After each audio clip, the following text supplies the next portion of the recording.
to create a space to help you make your way through the world. I think when you gotta stop living up here, start living down here. The way to do that is safe space for depravity. Hello, ladies and gentlemen, non-binary folk. Welcome back to a safe space for depravity podcast. I am Wellington Boyce. And I'm Quinn Lemieux. What is good, bro beans? Bro beans. I'm chilling today as per usual, but I wanted to kick this episode off with a new segment called Today in History, because I think you fucking nerd. Yeah. So we can teach the people something, and I can teach you something maybe, because or we'll just get a funny take out of it. So today, when I looked it up, is not a fun event by any means, but it is the on this day in history was the Triangle Shirtwaist Factory fire in New York City. So before I jump into what it is, Welly, I want to hear what you think it is. What I think it is? Yeah. What if you had to guess would it be? So you just gave me context clues. It happened in New York. Yep. On March 25th. Yep.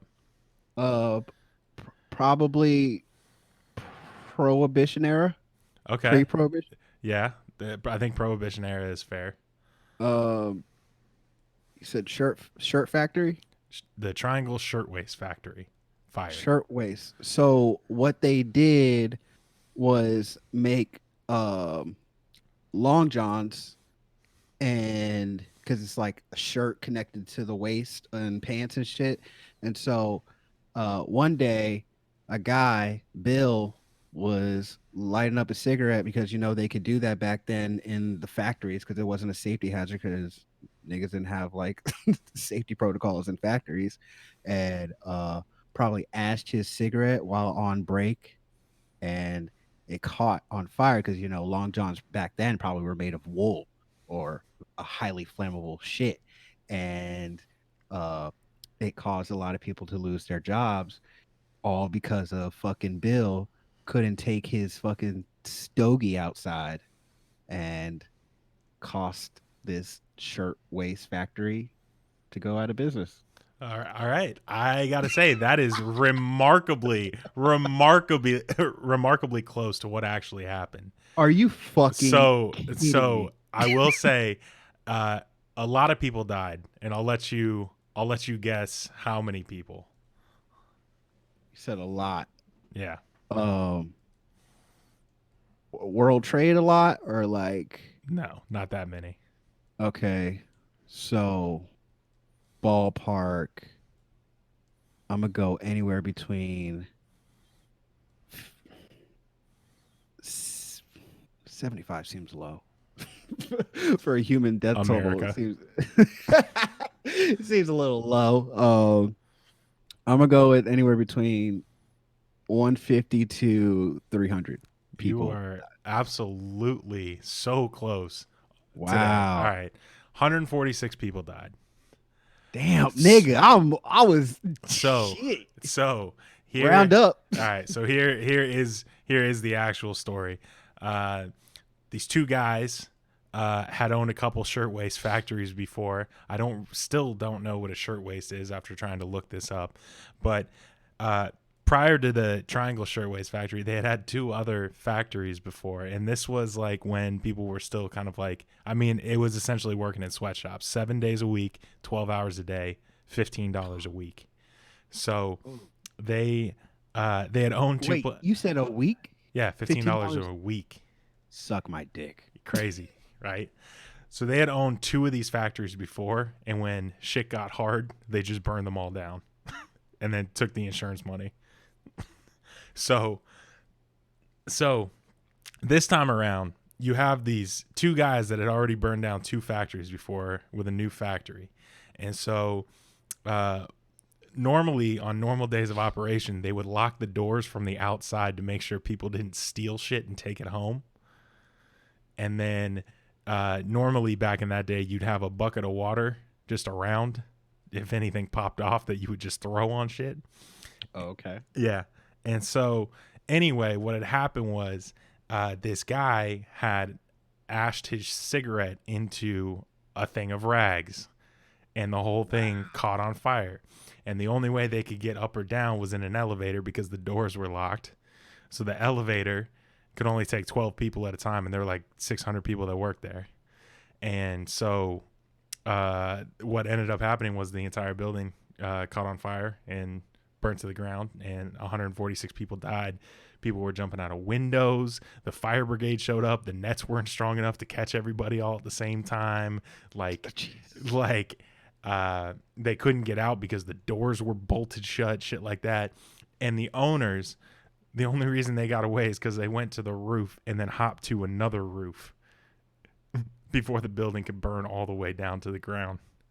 Parkour. Yeah, exactly. So Jesus. yeah, so that's today's. Nigga, I was talking out of my ass on that one. Yeah, And incredible. But here's the last. And the other funny part that you said was because they didn't have safety protocols back then. This was the event that made New Yorkers call for OSHA and like safety protocols in the workplace. So you are unbelievably close to all of this shit. I like this game. Next week. Yeah. Now next week, I don't know if I'm gonna have it all. I'm very proud. That's crazy because I literally said I have no fucking clue what this is about. I mean, because shirtwaist. Yeah, the story has everything. It's got parkour. It's got a little bit of death, a little bit of insurance fraud, some criminality, and a fire truck. So what else could you really ask for? You're just missing the cast of Fast and the Furious. you got a blockbuster hit right there. You just need The Rock in there doing Saw Somebody's Forehead, and you've got a blockbuster. You just got Vin Diesel just going, cigarettes. You know what these people lost? Family.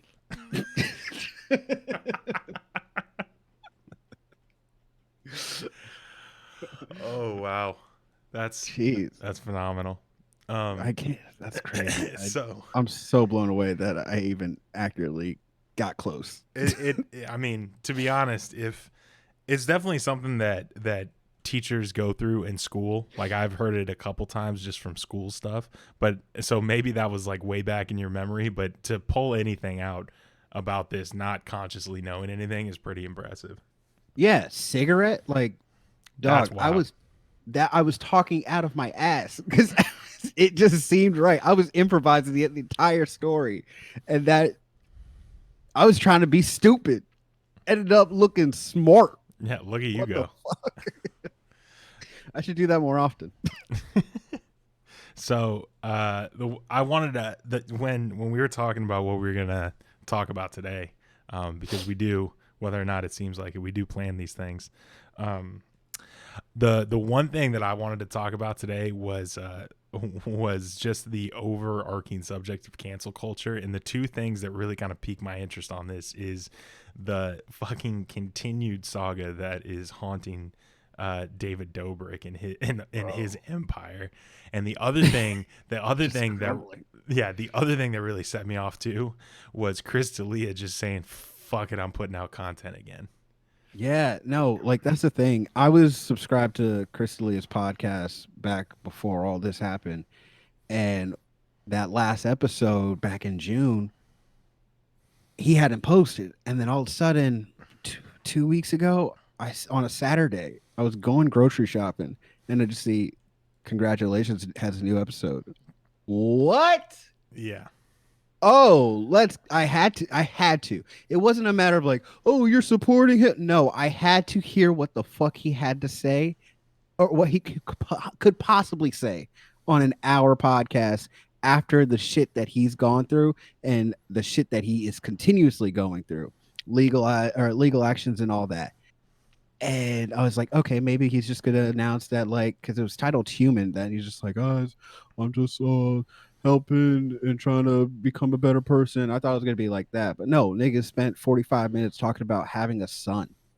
Yeah. And the human part was some kid off of Love Island that he was talking about, whose last name was Human, but he looks like Charlie Hunnam. and his name is Jax Human, and Charlie Hunnam, Charlie Hunnam's character on Sons of Anarchy is Jax Teller, and so he was just like connecting. He's like, dude, just whatever. So, anyways, I'm getting off subject, but yeah, and he came out with a new episode this week, and I'm just like, he's going for it. He's just gonna go for it. But he's lost all his sponsors. Yep. Because there's no sponsors on the podcast anymore. He has a part in the middle of one of these 2 episodes where he goes, you know what? Fuck it. This episode's sponsored by MeUndies. I don't care. Yeah, And yeah. I heard. I was like, oh my God.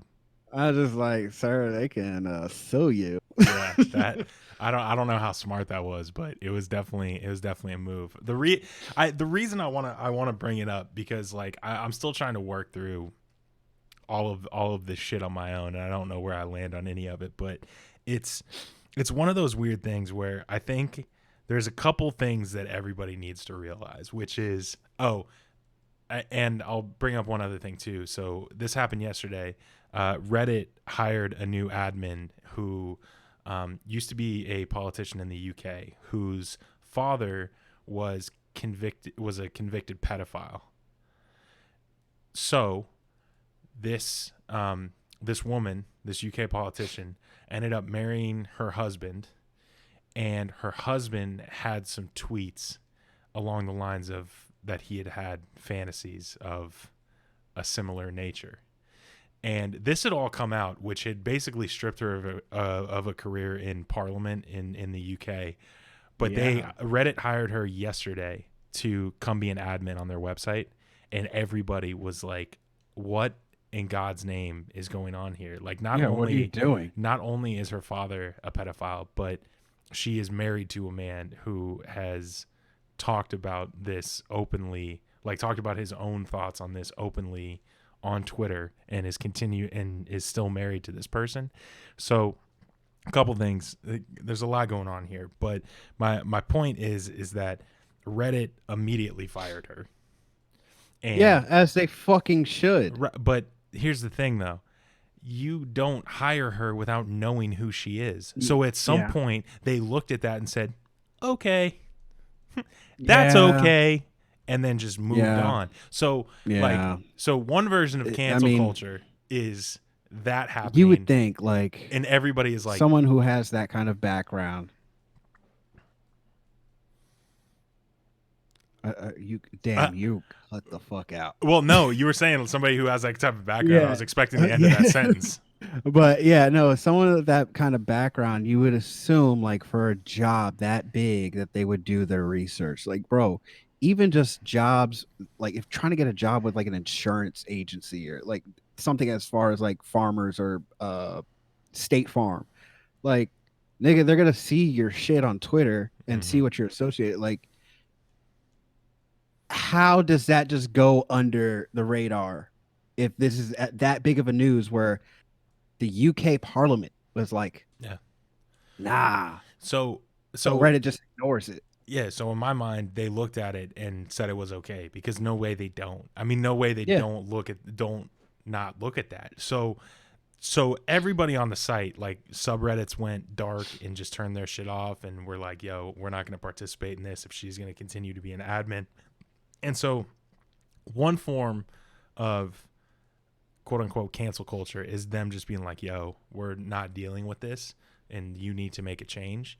And, you know, I think, and I don't want to put words in anybody's mouth, but I think that's a pretty fair change that most people would agree with, that says, hey, I don't want somebody who supports a pedophile to be in charge of something that I enjoy. And I think everybody's comfortable with that and not upset that she lost her job. Now, you transition that into like Chris D'Elia, for example. Like, one thing I think that people in general need to understand, or at least YouTube needs to acknowledge, is like, YouTube is a social media platform, and you don't just get to have it because you're a person. Yeah. Like you are subject to terms and conditions and what that company wants to represent and yada, yada, yada. And I think The problem is that these social media sites are like, well, we didn't put it up there, and it's like you aren't not aware of this. You are aware that this is a person who is on your site, like the whole Alex Jones thing. You made Yeah. a decision at some point that says, I don't want this person on my website. He's gone. So they need to just own up to the fact that like this is the way that we are operating, and we don't want to have this person on our site. It's not a First Amendment violation. It's not, it's not the lack of freedom of speech. Like It's it's a simple privilege. morality. It's a Yeah, it's privilege. simple morality of just like, hey, we decide we don't think you're good for our site because we are a community Yeah. that is open to literally all ages. Because you got your kids' toy or Ryan's toy, whatever, Yeah. open box, and like you have such a huge, broad demographic that you're coming in from all over the world, and at some point, like you said, you got to have to make that decision where you don't allow someone to use your platform to make and Yeah. proceed that to have it having content Yeah. and possibly even getting paid by you Yeah. for it. Now, I'm not saying that YouTube needs to come out and take down Delia's channel or anything like that, but my point is that by not doing anything, they are in support of him. Whether that Enabling. be Yeah, yeah, it's like enabling. Yeah. so, but like people don't get that. And the other side of things is like I really like the movement of so many people like in one direction is like, hey, we as a culture have decided that this person is not going to be able to make money from us anymore. And I just feel like in some cases maybe it's warranted, but in most scenarios people just need to make their own decisions, and it seems like it happens way more in music than it does in like the social media space. Like for example, like R. Kelly is still available on streaming platforms, and Chris Brown is still available on streaming platforms. This is true. And Yeah. so like and I think it has to do with like the nature of the medium, where like songs are just forever, like songs don't get old, quote unquote. So I just think it's weird that like, Chris Brown beat one of the biggest artists half to death, and people were like, "Oh, that's really bad," but he still completely has a career. I mean, there are people that you have seen come out against other, assault, Situations, yeah, abusers, and all yeah, that. exactly, but that don't that support him like for no apparent Yeah. reason, and so Yeah. I don't know. All I'm trying to work out right now is that it's just weird, and I feel like sometimes the key isn't just moving as a group. Like the great example that has to relate back to David Dobrik was Big Nick tweeted the other day, somebody that David Dobrik used to film with, who is a little person. And He's also the homie. yeah, He's also the homie. okay. Also the homie. I haven't met him. But he basically said that David had reached out to him and gave him a sincere apology, and he accepted it, and he's looking forward to moving on and bettering his career and bettering Big Nick's career. Or Big Nick Big Nick's working on Big Nick. Yeah. Yeah, Big Nick, because I've seen the shift of Big Nick, which is for me like knowing him from when he was still like maybe 16. Mhm. That's when I first met him, and him just being this little kid who's just using profanity like no other, and it was just hilarious. It's like, oh wow, not only is he a little kid, but like he's a little person, so he's just got such a loud, like just a strong presence in the room. Like anytime Nick was around, it's just like, oh god, what is he about to say? Like there's so many occurrences where I was like, Nick, chill. But just seeing him make this pivot towards his journey with God and all that, right prior to all this, he was SoundCloud rapper, braids, like grill and everything. And it's wild to just see him just kind of, and it's not like me judging him or anything. It's just a matter of just, wow, okay, you found a different path that is completely left field. Didn't assume that you would go down this path, but I mean, good for you if you're happy. Like, but at the same time, he's also going down a more conservative path. And I've seen that in a lot of content or tweets that he's said where he's just like, "Oh, these liberals." And I'm like, "Nick, you're from San Diego, California. You lived in LA for a good portion of your adult life. Calm down. Yeah. Calm down. You've lived a very liberal lifestyle as far as things go. I can't agree with the shift into like loving God and your religion, fine. But then to hone in, because I don't like the path that's going into, because you start doing political stuff, that's when I've got somewhat of like an issue with how you're growing. And I saw him tweet about apologizing for any situations where a girl, like girls in the past that he's made uncomfortable and all that stuff. Like he got his shit like out the window just because he saw what was going on with David. Like this shit's not Yeah. shaking. And when I saw that, I was just like, okay, good for Nick. I don't think he's ever been in that kind of situation, but good for him.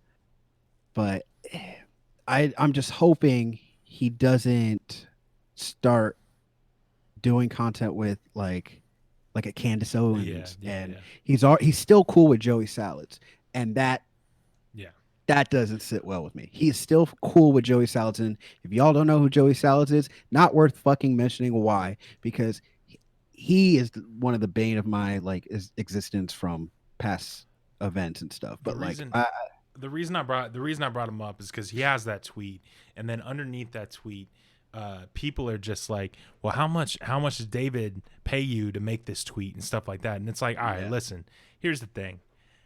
This is, in this particular situation, it's one-on-one. It's man to man. He apologized. He accepted it. Now we all move on. But now you're making it your business to accept an apology on somebody's behalf. But that's like, social media. Yeah, that's the thing. And it's so fucking annoying, but you can't avoid it once you put yourself in a situation. Yeah. So so it's a weird thing. It's like, all right, so if that's gonna be the case, like, again, like, you as an individual have to make your own decisions on like who you want to like quote unquote support implicitly or explicitly, whether it's watching their videos or defending them or whatever. Like, there was another situation earlier this week of a pro video game player who was a girl who made a Snapchat 3 years ago, like a Snapchat rant story, and she had said something derogatory about fast food workers, but like there were no racial slurs, there were no I don't want to say curse words, but there was nothing. There were no, at least, racial slurs that had anything to do with. It wasn't targeting like an oppressed. It was talking about fast food workers, and essentially like she had let that Snapchat story go for an hour and then felt really guilty about it, deleted it, apologized, and that was 3 years ago. And now she's picked up by she got picked up by a video game team to play for this girls' gamer league that they have going on, and the team found out about it after they had been playing together for a couple months and cut her the same day.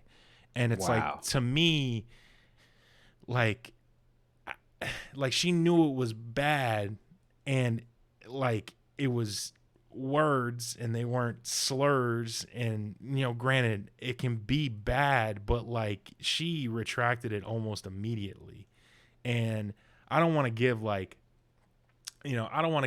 anybody like carte blanche to do whatever they want, but like there's some type of understanding there that you messed up and we're gonna move on. And just because like something was taped doesn't make it more heinous than anything that anybody has said in private. Just because somebody hasn't taped a person doing something, I don't know. Like the whole situation is just weird to me. So I think like the point where I'm falling on it is like social media companies in general need to understand their role in all of this, and whether the support is implicit or explicit, whether they say we're leaving him on or we're taking him off. By doing nothing, you're supporting that person by allowing them to continue to create content. They need to accept responsibility for that. People who have done wrong need to accept responsibility for that. And consumers on their own need to ask themselves if they want to participate in all of this rhetoric or if it's okay by you. And I don't think the idea of a person saying like, hey, I'm going to wait until this all gets resolved before I make a decision on whether or not, this is worth taking my view away. Like, I don't think that should be a situation where everybody's like, but you're not, like, he needs to be. No, he doesn't. Like, no, he doesn't. No, she doesn't. No, they don't. Whatever the case may be. Like, waiting for more facts in certain situations is not the end of the world. And it doesn't need to happen right now. And it doesn't need to be as serious as this person doesn't have a life anymore. Well, but that's the thing. Like, people get up in arms when they hear about how the cancel culture movement is and everything else. But it's like those same people are the people that are like, all lives should matter, da da da da. But no, it's like cancel culture isn't a matter of draining these people's pockets completely dry to where they're homeless and all that. Not always, but it's more so there as accountability, forcing these people to take accountability to what their actions are. Because you know what? In Hollywood back in literally 10 years ago, if that, like, it's people were getting away with fucking damn near murder. And that's wild. So where things bring up like headlines and all that stuff, of course you're going to have people who want to cancel somebody because you know what? They weren't doing it back then. They weren't doing it. Like fucking Judy Garland was not even 60, like 12 years old out here doing blackface. Like, who was going to cancel a 12-year-old? Back then, they didn't care. They were letting people get away with this shit. But now you have someone do blackface. I don't care what age. You're gonna fucking see it. Yeah. Like you'll see instantly probably Zach Fox pop up if you see you see some little kid with it'll be Zach Fox.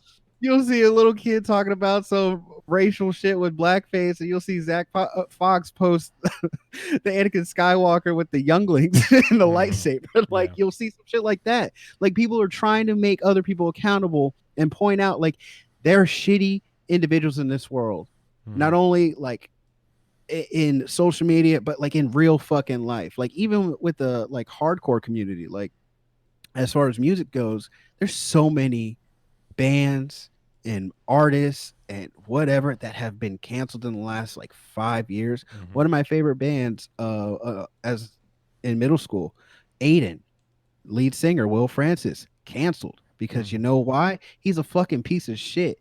And most people take the news of their favorite person that like whether it's like nostalgic or not, it's like no, like people with Chris Brown, they're like, no, Chris Brown, like his music still bops.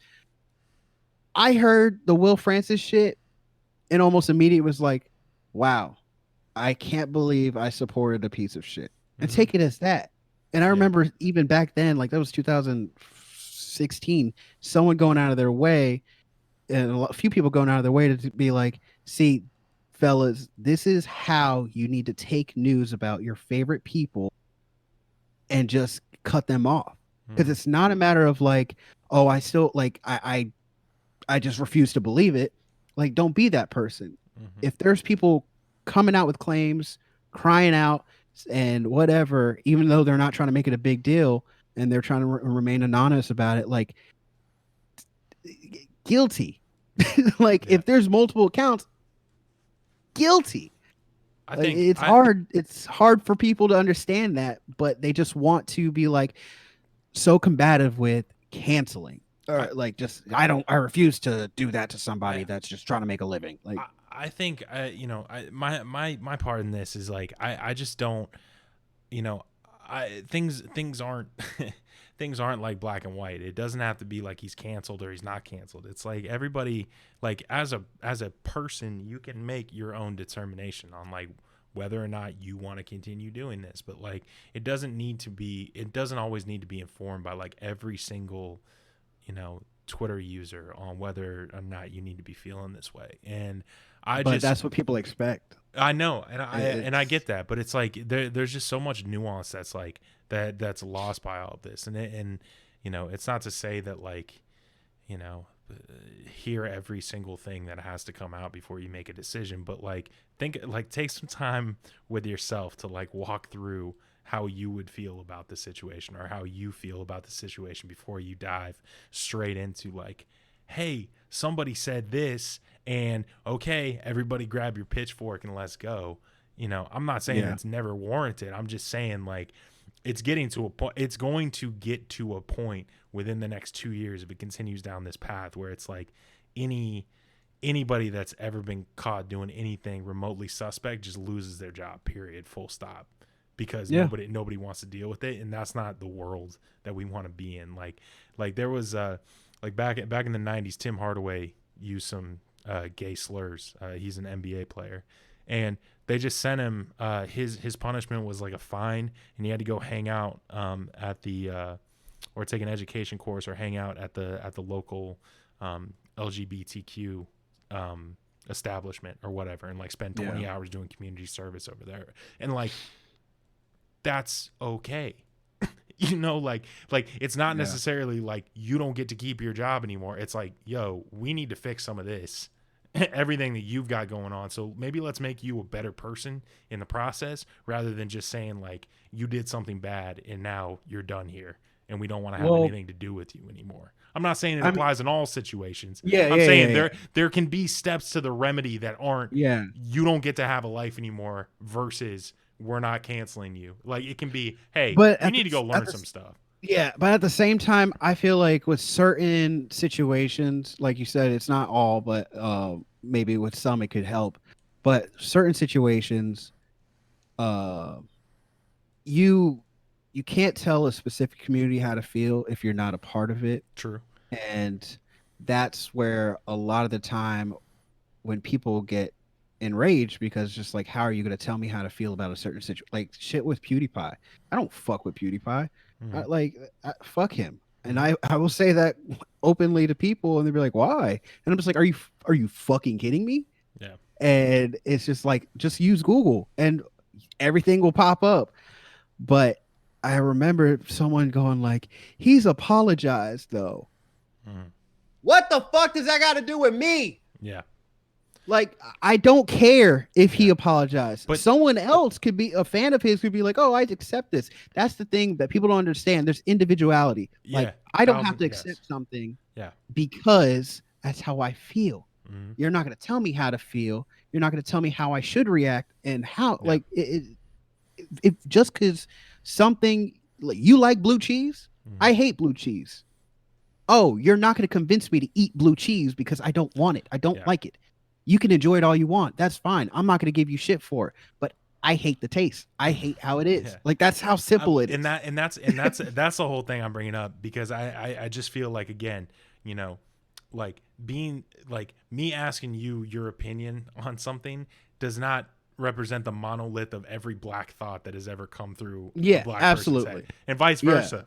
So like, that's what I'm saying, is that like everybody gets a say on how to respond to these situations, and everybody needs to just kind of stay in their lane and say like, are you part of this affected group, or are you part of this situation? Well, then let it play out for a minute, or like recognize that, hey, maybe that's not for you anymore, and just go about your business, rather than saying like, I need to get involved in whatever this punishment is going to be, so here I come. It's like, it's not your fight. You have your own thoughts, go do something else. Like, I don't know. I just want to put out some disclaimer. And I've been thinking about this for a while, because to an extent it's done a lot of good, but I think we're reaching to a point now where we're going to start seeing a whole lot of things that are overreactions, and that maybe some people don't come back from. I'm not saying we're at that point now. I'm just saying in the future, we're going to have a lot of people that aren't saying anything, that are afraid to speak out. And I'm not saying, I think it can go a million different ways, but it's just something that I feel like people need to be careful about, because it's not fun and games. Because if anybody wasn't on Twitter or social media, they wouldn't be at that protest. You know what I'm saying? Like, they wouldn't be there. They do it because it's easy and because it's fun, or it's being a part of something, but it's like, it's not the reality of the situation. So I don't know. I'm gonna get off my stand. I just felt like it was something that I wanted to talk about. But on a lighter we note, talked about it. yeah, yeah, we talked about that yeah, shit. we got that. So on a lighter note, speaking of solving your problems in an inhumane way, you have some questions to ask me. So in the whole subject of this social media boxing that the Paul brothers and KSI and all that have just opened this new world of boxing to like a younger audience or like the social media game. I see that there's TikTokers and YouTubers setting up about like to fight. And it's supposed to be like one of the biggest events of all time, like type of shit. Furious that that we haven't or aren't getting the Floyd Mayweather Logan Paul fight. Bro, I Furious. know. I wanted that. And I thought it was gonna be Jake too. Because I thought Connor. yeah, no, not even that one. But I thought that Logan's fight got canceled because Jake or Floyd wanted to fight Jake instead because Jake hasn't lost. But yeah, so my question would be if we were social media famous, and I'm gonna say we because some niggas have lost it in this time. If we were social media famous, who would you want to fight? At least give me 5 people that you would want to fight. See, the problem is, it's the same problem that that you come across with like Floyd Mayweather and like Jake Paul and shit like that. It's like Floyd Mayweather's like 5'9", like 160. Like I'm a big ass dude, so putting me in a boxing ring against like normally sized like people. Like, yeah, but you can get pieced the fuck up too by 5'2". No. I'm not square up. No, I'm not saying that I'd win against anybody. My point is that like it's just a weird matchup where, especially like getting Logan Get Paul over here. Yeah, getting Logan Paul versus like Floyd Mayweather. It's like you just have this big motherfucking white gorilla trying to manhandle Floyd Mayweather, and Floyd Mayweather is just like lightning, just not getting touched. But it's like, if that dude was skilled, Floyd Mayweather never wins a fight ever. You don't win. You don't win those kind of weight differences. Yeah, and that's why they have welterweight, heavyweight, all that shit. Like, yeah. So, but I want to hear who you fight. First on the card for sure. It's gonna be Noel Miller. Wow. Why? Sure. Because it'll be the battle. Short King versus Tall King. We can build the fuck out of that. We're gonna have some good trash talk. That's getting each of us. That's getting each of us some money put in our pocket. Dog, I feel like that's a good fight because I think Noel can throw hands. For like, sure. I know he's got. I'd need MMA 6 months. Shit. Yeah, I'd need 6 months. But that's great. But he would be first on. I think we could build a shit out of that. So this is from a standpoint of just wanting to like make it big. Yeah, that would be. Plus, I love Noel, so yeah, that's what I'm saying. Like, this is not like I hate. No. This is no. I'm trying to think about earnings here. Yeah. Plus, I mean, like you take a fight like me and Jake Paul or me and Logan Paul, it's gonna look like fucking Butterbean versus Igor from or what's his name from Rocky IV.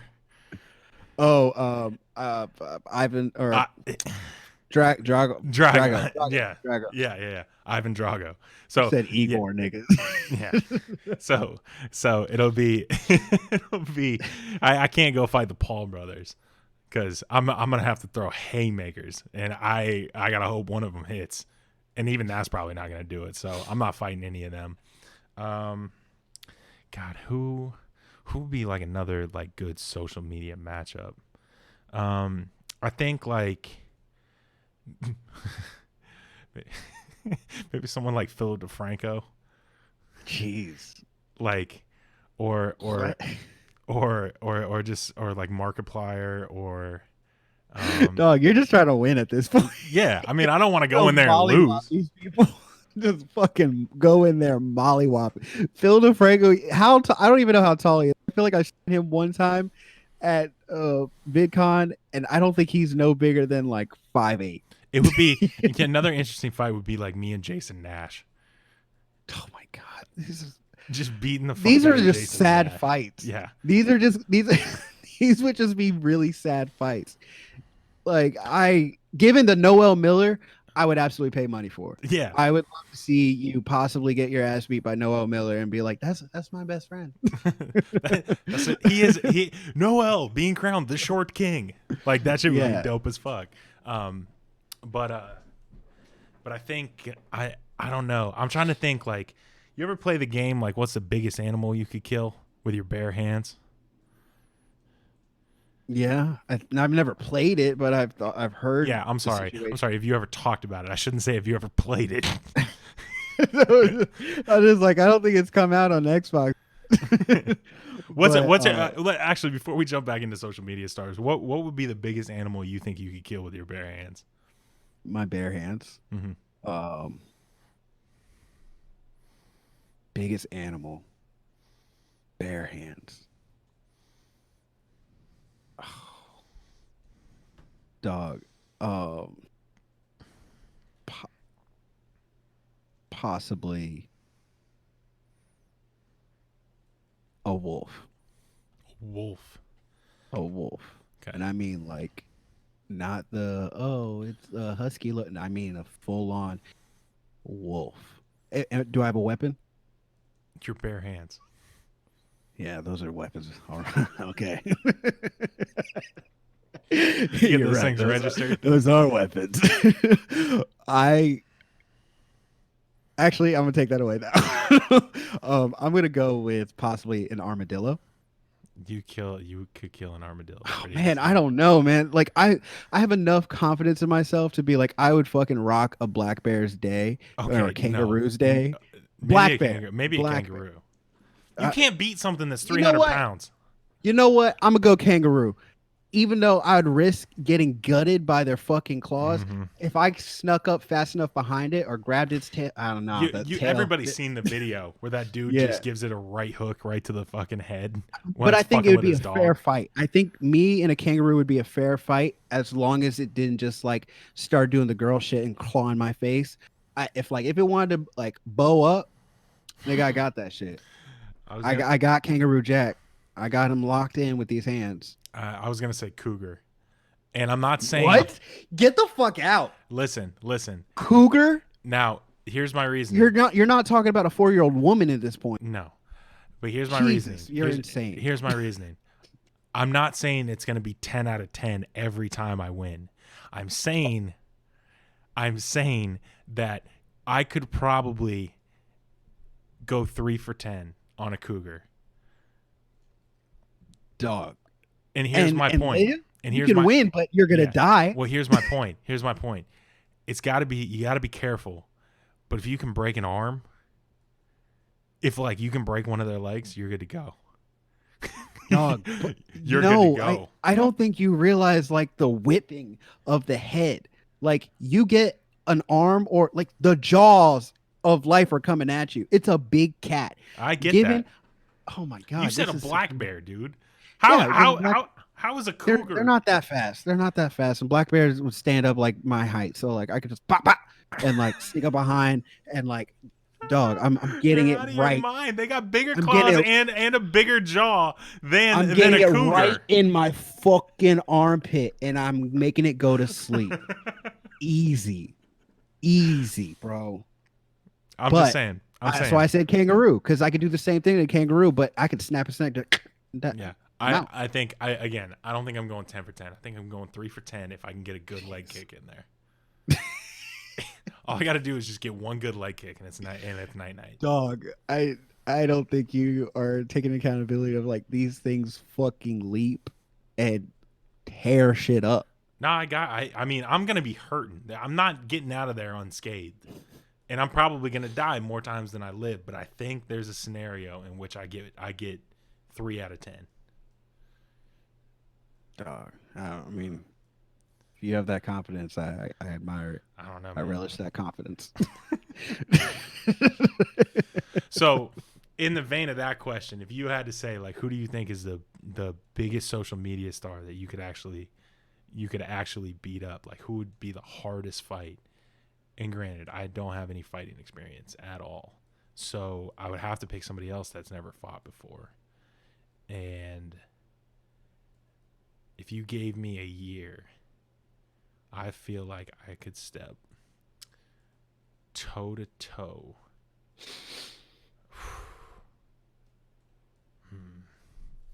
I had a name pop in my head, but I'd get my ass kicked.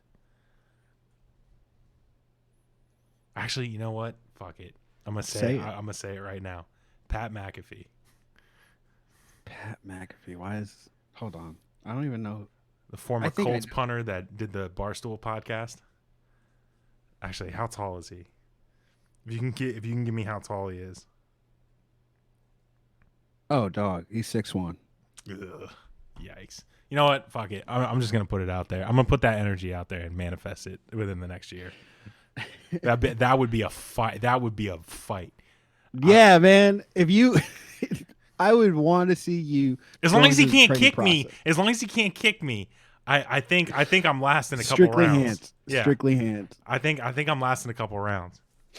As long as you give me a year or so to prepare. Okay, that's fair.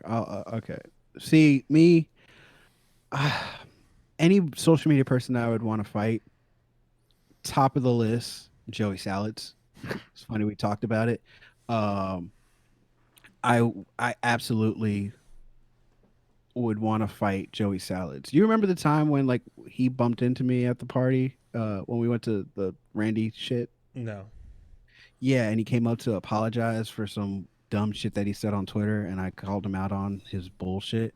And he's like, "Oh man, you just know it's like it's for likes and all that." Please get out of my face. He's like, "No, are we good?" And I was like, no. Whatever, man. Just straight up no. But straight up, put Joey Salads in the ring. I will punch him so fucking hard. I will close out his nigga kidney shot, multiple kidney shots. Make him piss blood, and then have him drink that pissy blood off the fucking canvas. It sounds really aggressive. That is extremely aggressive. There's no doubt about but it's not like I come. It's so because funny. he drank his own piss, right? That's why I said that. It's so funny how like this went from like the socially conscious podcast to like whose ass do you think you could whip? Yeah, but I said the drinking the piss part because he drinks his own piss. That's the only reason why I said that. But Joey Salads, easy go. I'd rock his fucking world.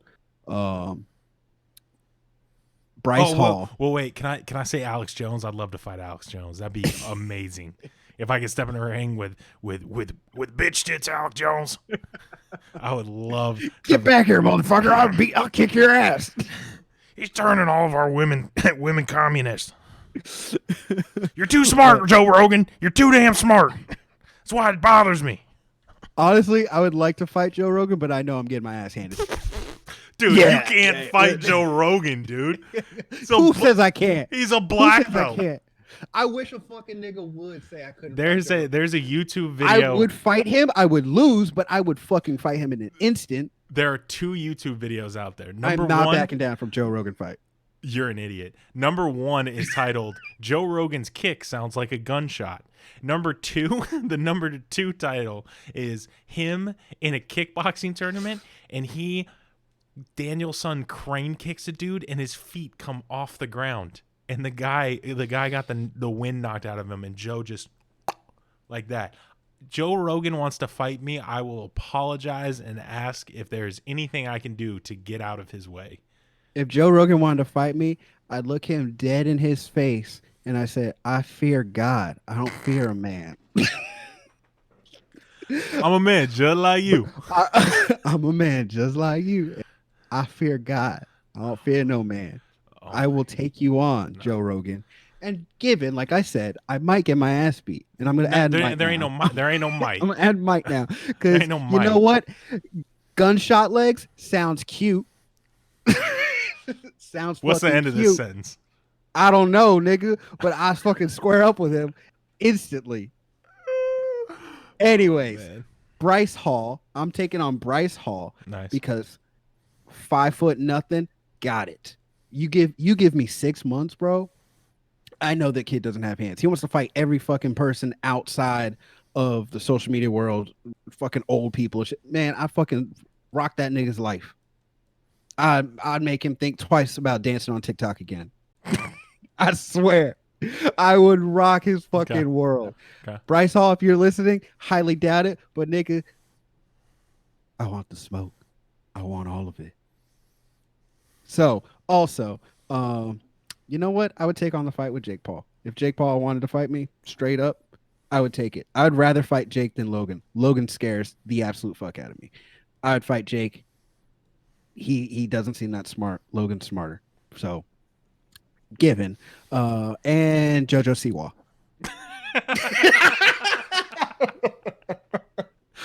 I wrestled women twice her size. Okay. But no, she's like 6'1". If anything, she's got the height advantage on me. Dog, if anything, that'd be a really good fight. You and what army, bro? She brings any backup, you are done. You don't know enough people to try and attempt to fight an army that large. Dog, she would come at me with her fucking rainbow golden gloves. Dude, she'd pull it out of her hair and then just throw it at you, and then you'd be in like 25 different pieces. Then all of a sudden, a My Little Pony would sprint up and then pierce you with its horn and carry your body off to where the rest of her piles are. It sounds like a fever dream. Fighting her would be just a fever dream of just like, wow, unicorns are real. Bro, but yeah, she would honestly, that would be a good fight. I feel like if there's anybody I could take on, it'd be JoJo Siwa, because that'd be a pretty even fight. It'd be a pretty even fight. Oh my God, you are just insane. You are absolutely insane. Oh my God. Oh, dog. You can't. Dude, the funny thing Who is, am I? Who am I? The funny thing is, like, it's like such a niche person who has a gigantic following. Just a gigantic amount of loyal supporters. I didn't know where the fuck she came from. And I had someone explain it. She was on Dance Moms or whatever. And I was like, that's how she got her follow. Yeah, wow, see? I didn't know. She was on Dance Moms with the one lady who's constantly bitching at moms and being rude to little girls. Yeah, I guess she was one of the little girls in her classes. And she just started a YouTube channel and just started talking like Darwin or Donnie from Wild Thornberries. I can't do the Dog, she would talk, honestly, if in that fight, she would talk me to death. Her energy would exhaust me. If all she did was sit in the corner and talk, she would exhaust me. And I would just be like, ugh. Like I just, yeah. Ugh. She'd just be rope-a-doping you with YouTube intros. Hey everybody, now welcome back to my channel. And you're like, and I'm just like, me. You're like, get me out of here. Yeah, but I that's the thing. I would love to pick up boxing because like I seriously want to start doing it, and then I want to get social media known again, just so someone could be like, hey Wellington, do you want to? Yes I want to fight somebody. I actually was just gonna ask you if you want to collab. No, I want to. No, that's the funny thing to me that I think people just don't understand about like fighting in general is like when Jake Paul fought Nate Robinson, it's like Nate Robinson by and large is probably one of the most athletic, was at one point one of the most athletic people in the nation. Now I'm not saying like the most, but I'm saying he could have gone to the NFL. He went to the NBA and won the slam dunk championship 3 times, but he's 5'9" and Jake Paul's 6'4". It doesn't matter. No, Jake's only 6'2". Jake's only 6'2". So my point being, Nate Robinson is an all-world type of athlete, and Jake Paul is just bigger and absolutely slumped a man with no fighting experience. So number one, that's how important size is, and number two, that's how important having any idea of how to box is. You can't just out-athlete somebody. Dog, he got I'm not even gonna say he got his ass beat because it wasn't that bad. Like he wasn't like cut or anything. He just got outworked, and he didn't put in the work. So it didn't take fucking much to just get that button pushed. and he was out. Dude, he got his chin checked, and all of a sudden you just heard the doo doo doo, the fucking Windows power down sound, just boop boop boop. The fucking dialogue, just like sitting on the canvas, just what the fuck? Just a FaceTime closing sound. Dog, but honestly, I don't think Jake Paul hits that hard. That's why I say I would rather fight him than Logan, because I've seen Logan punch. Far more intimidating. Don't want that smoke at all. I don't even care if I become a 3-year skilled boxer. I probably won't take that fight. I don't want any of that smoke from any of them, to be completely honest. I find both of them terrifying, and even though I have nothing to lose, I don't know. Like something about that whole demeanor just terrifies me, because I think that they have that football mentality where it's just like, okay, I got to get a tackle and I'm going to break my head to get it. And you're like, dude, what are you out here doing? Yeah, no helmet. Yeah. Yeah, just like like the that. Fucking Lawrence Taylor mindset. Yeah, they're from Ohio. Like, they don't know better. Yeah. All we do is breed football and drink beers and sit in the cold. Ohio. That's my impression of someone from Ohio. It's pretty good. I've worked on it. Nah, it's just I don't want any of that smoke.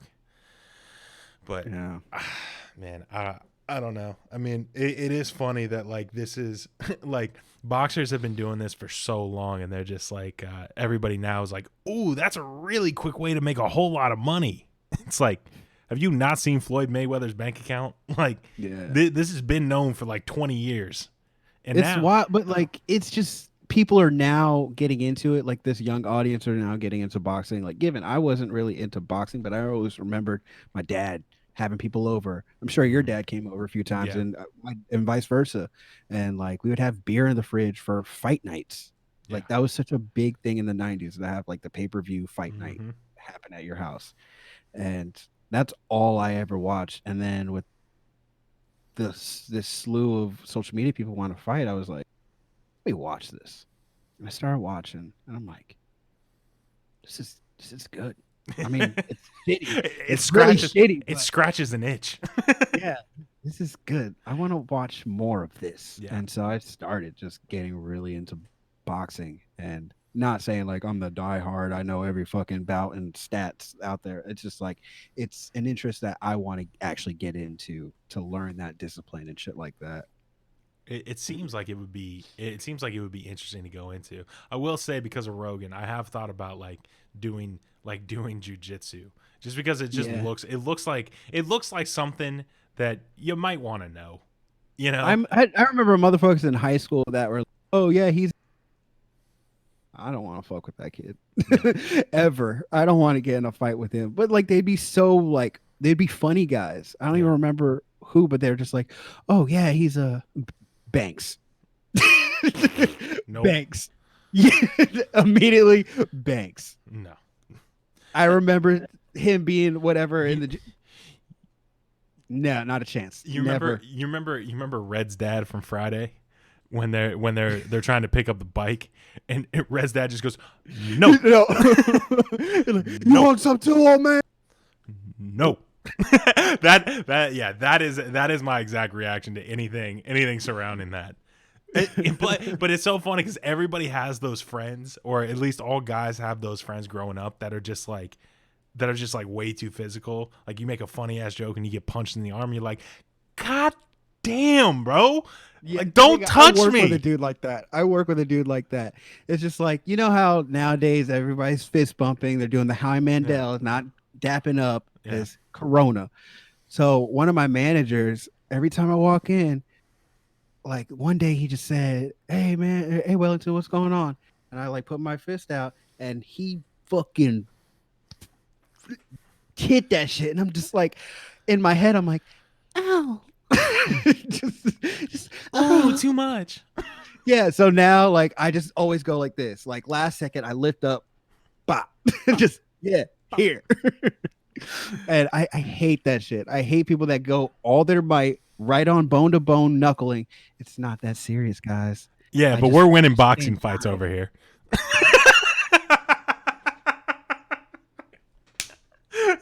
Yeah, no, we can fuck some people up in a boxing ring though, but don't you dap my I hand can fight too a hard. bear. I'm killing a cougar, but don't dap me hard. That's fucked up. If you see me fighting a bear, help the bear. Call an ambulance. Well, not for me. Who do you think you are? I am.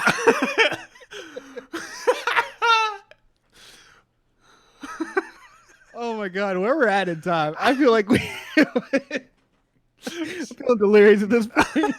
Just crossed a buck. Oh wow. You want to close this out? No, go for it. All right. Where can they find you? Instagram and Twitter at Quinn Tweets with one N. That's my new plug. Where can they find your bitch ass knuckles? You can find my soft knuckles out at Twitter at Welly Boyce and Instagram at Wellington Boyce and on TikTok at Wellington Boyce. You can also find clips of this podcast on TikTok at Safe Space for Depravity and YouTube. You can watch this whole video of us talking seriously in great tones and then just being complete idiots towards the end. But that's this week's episode. Hope y'all enjoy. I think that's it. We'll see you back next week. Yeah, we will see you next week. Bye. Bye.